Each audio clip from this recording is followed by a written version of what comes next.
Io non so quali accordi siano stati presi.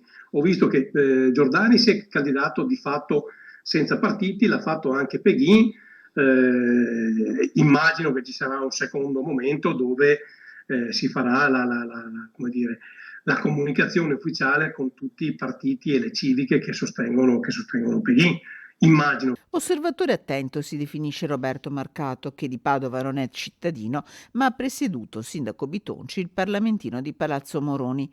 Ma se Marcato attende l'ufficialità per partire con la campagna elettorale a sostegno di Francesco Peghin, nome che sarebbe stato benedetto dallo stesso Salvini e che di sicuro è sostenuto dal direttivo regionale della Lega, chi resta più freddo è il padovano doc Fabrizio Boron. Sinceramente l'ho saputo da voi, insomma, perché mi pare che ci sia stato un comunicato stampa e non una presentazione ufficiale. Quindi è stata una reazione di un candidato che forse si sapeva già che ci sarebbe stato. Stiamo partendo anche su una candidatura senza avere chiaramente quale sia un programma.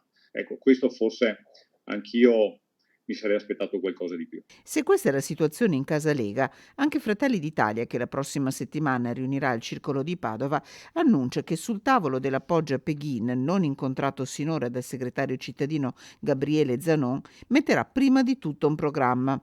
Occhi puntati per tutti su domenica, quando, ancora da capire quale sarà la forma, partirà in modo ufficiale la candidatura per ora civica dell'imprenditore Francesco Peghin.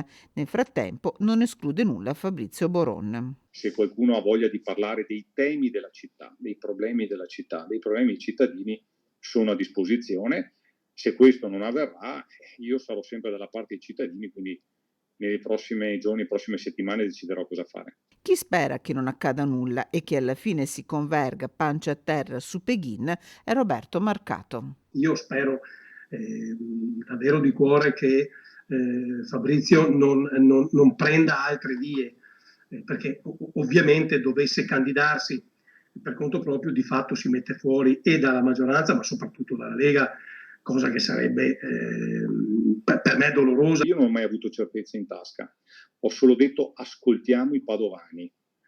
Purtroppo forse per ascoltare i padovani bisogna un attimino scendere, no? E andare in mezzo alla gente. So che Roberto è uno che scende in mezzo alla gente e so benissimo che lui sa cosa la gente dice in giro. A volte ci vuole anche coraggio però.